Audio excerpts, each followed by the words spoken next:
The steps were cold. Not just winter cold, the kind of cold that seeps into your bones and makes a home there.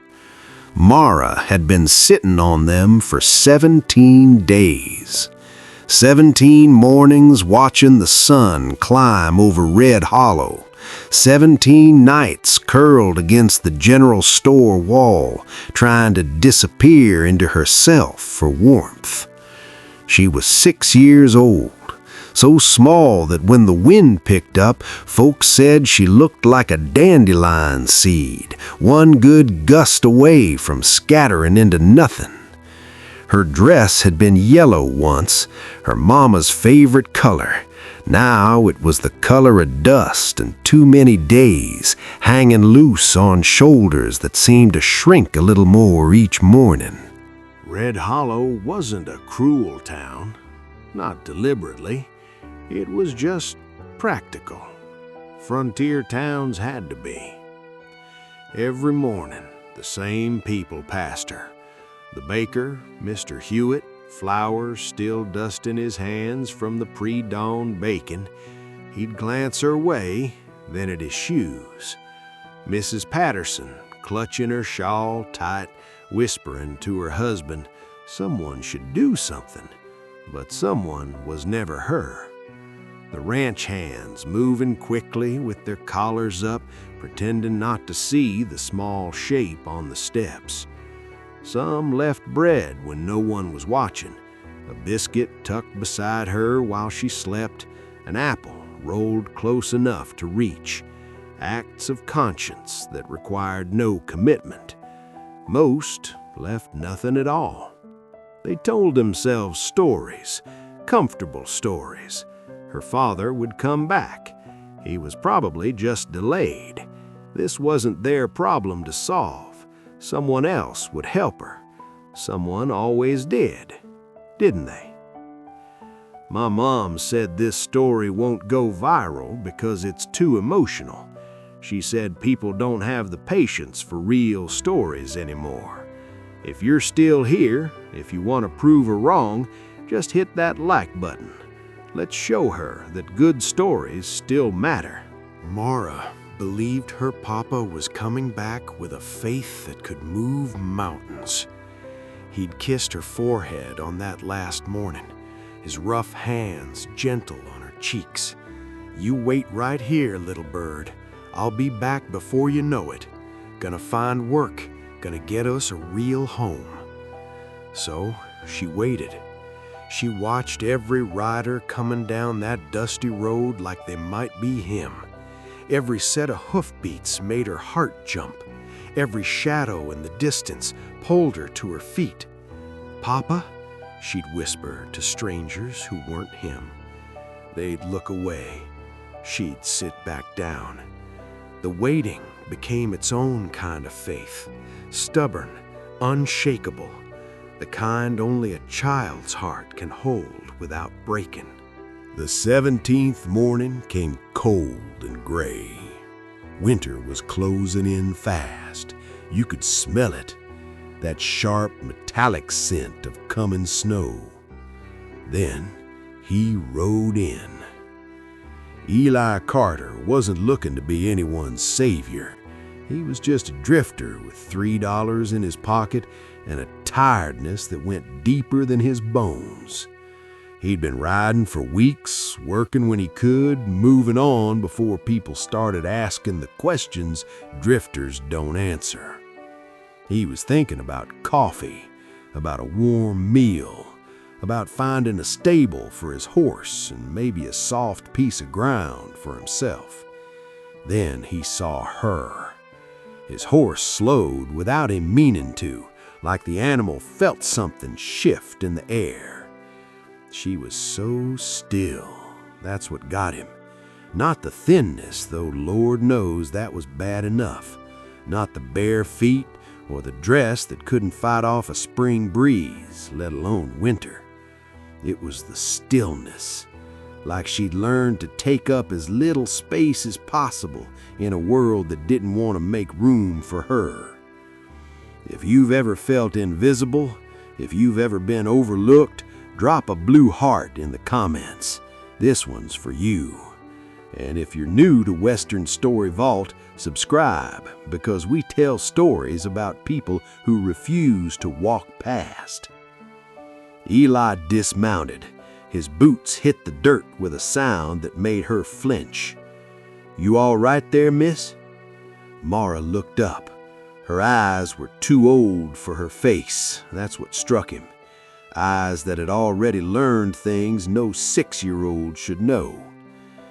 "I'm waiting for my papa," she said, clear, certain, like it was the most obvious thing in the world. Something in Eli's chest went tight. "How long have you been waiting?" She tilted her head, counting in that way children do. 17 days. 17 days. Eli felt the words land like stones in his gut. He glanced down the empty road, then back at her. "Where'd your papa go?" "To find work." Pride lifted her chin. "He said he'd come back when he had money for food and a place for us." The wind picked up, and Eli watched her shiver. Her lips were cracked. Her hands trembled when she tucked them under her arms. "What's your name?" "Mara. Mara Lynn." "I'm Eli." He crouched down to her level.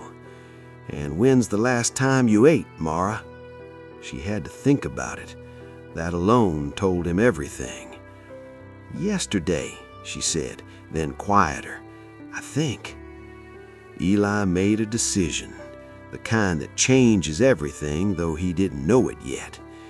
"There's a cafe across the street. You can see these steps from the window. If your papa comes, you'll spot him first, I promise." Mara hesitated. Her eyes went to the steps like they were sacred ground. "I promised I'd wait here." "And you did. 17 days. That's the most faithful waiting I've ever seen." Eli's voice was gentle. "But waiting doesn't mean you have to disappear while you do it." She studied his face for a long moment. Then slowly she put her small, cold hand in his. Inside the cafe, warmth hit them like a wall. The woman behind the counter, Ruth was her name, stopped mid-pour when she saw them. Her eyes went soft and sad all at once. "You finally stopped," she said to Eli. "Somebody had to." Ruth brought stew without being asked. Thick, steaming, the kind that sticks to your ribs. Bread with real butter, a cup of milk. Era ate like someone who'd forgotten what hunger felt like until it came back all at once. Slow at first, careful, like the food might vanish. Then faster, her spoon scraping the bowl, her eyes never quite leaving the window. Watching, always watching. Eli sat across from her, coffee going cold in his hands, and felt something old and buried stirring in his chest. A question he'd been running from for years. What do you owe to a stranger? When does walking past become the same as walking away? Eli spent the next day riding to the ranches outside town, asking about work, asking about a man named Jonah Lynn. He found his answer at the Hale Ranch, third spread past the river. Thomas Hale was a straight-talking man with sun-weathered skin and eyes that didn't lie. Jonah Lynn, yeah, good worker, hired him about a month back. Eli's hands tightened on his reins. Where is he now? Hale's face changed. Horse-spooked, green coat, stupid thing to try breaking alone, threw him hard, broke his neck, died that same day. The world went quiet. He talk about his daughter? Eli heard himself ask. Every day, Hale looked away. Said she was waiting for him in town. Said he was gonna go get her soon as he had enough money. He wrote her a letter, never finished it. Eli closed his eyes. Where'd you bury him? North pasture, simple marker, didn't know what else to do. The ride back to Red Hollow felt like the longest of Eli's life. Snow started falling, soft, silent, like the sky was weeping for a little girl who didn't know her papa was never coming home. I need to pause for just a second. If this story's hitting you in the chest, share it with someone who needs to hear it. Use that share button, because stories like this deserve to be passed along. And hey, my mom's watching the numbers. Let's prove her wrong together. Mara was on the steps again when he rode in. Despite Ruth offering her a warm room, despite the cold, despite everything, she was waiting. She stood when she saw him. Hope blazed across her face like sunrise. "Did you find him?" Eli dismounted slowly. Every step toward her felt like walking through deep water. "Mara," he sat down beside her on those cold steps, "I need to tell you something real hard." Her hope flickered, started to fade. "Your papa, he did exactly what he promised. He went to find work. He was good at it too. Everyone said so." "Where is he?" Her voice was so small. "There was an accident, sweetheart. A bad one." Eli's throat closed. He didn't make it back." Silence. Snow falling. The whole world is holding its breath. "No." Mara's voice was barely a whisper. "No, you're wrong. He promised. He wouldn't break a promise." "I know he wouldn't. Not on purpose." "I waited."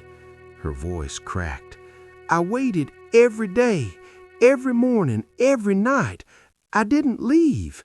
I did what he said." "You did everything right, Mara. Everything." "Then why didn't he come back?" The question tore out of her like something sharp and jagged, and then the crying started, deep, wrenching sobs that shook her whole body.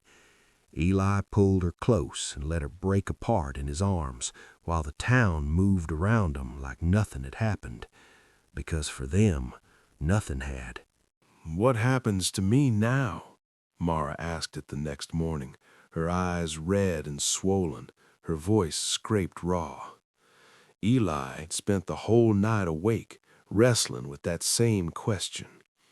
He'd talked to the sheriff, the preacher, anyone who might know.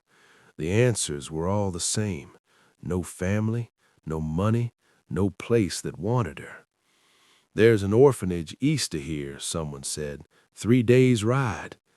"She'll be lost there," Ruth said quietly. "Another number, another mouth, another child nobody has time for." Eli stared out at the street where Mara had waited for 17 days while the world walked past. He thought about roads, about freedom, about the life he'd built on never staying, never promising, never letting anything tie him down. Then he thought about a little girl on cold steps and how faith shouldn't be punished with abandonment. "There's a ranch north of here," Eli told Mara. "They need a foreman. Steady work. Comes with a cabin." Her eyes went wide. "Would I? If you wanted, you could come with me." Would I be alone? The question hung in the air between them. Eli knelt down, looked her straight in the eyes. "I'm tired of being alone, Mara. If you'll have me, I'd like to try something different." "What if you leave?" The fear in her voice was naked, honest. "I've been leaving my whole life, running from everything that mattered." He took a breath. "I don't want to run anymore." Mara reached out and took his hand. "I don't want to wait anymore either." The cabin was small, 2 rooms, a stone fireplace, windows that rattled in the wind. But it was warm. It was theirs.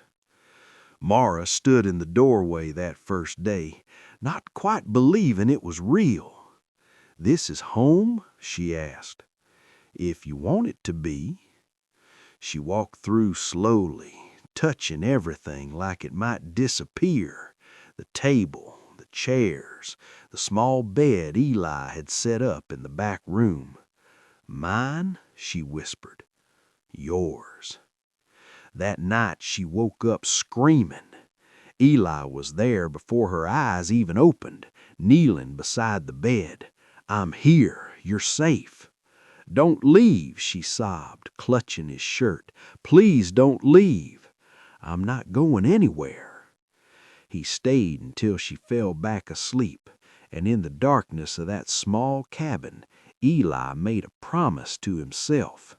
This child would never wait alone again. Days turned into weeks, weeks into months.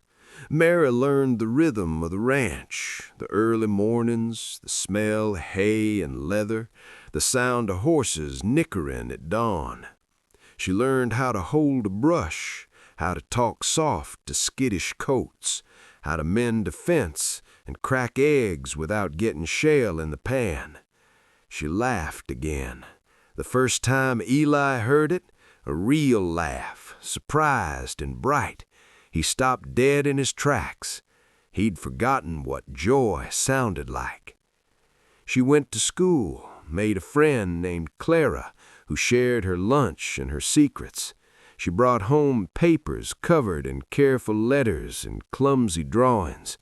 "Look," she'd say, proud and eager, "I wrote my name, Mara Lynn Carter."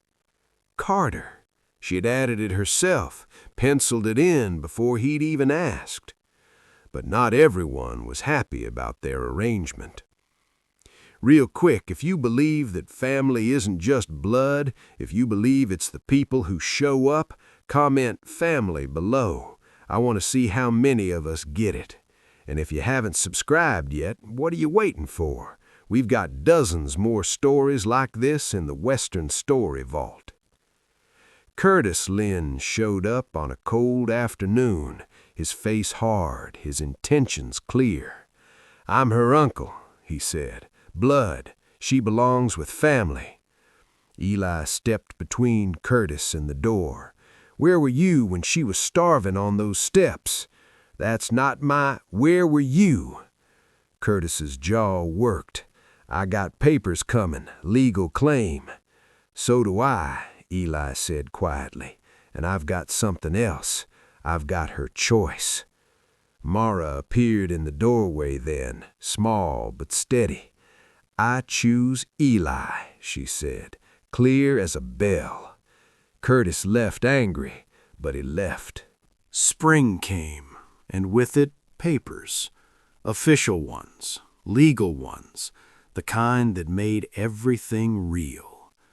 Eli read 'em twice, his hands shaking slightly. Then he knelt in front of Mara. "These papers, if you want, they'd make me your father, for real, forever."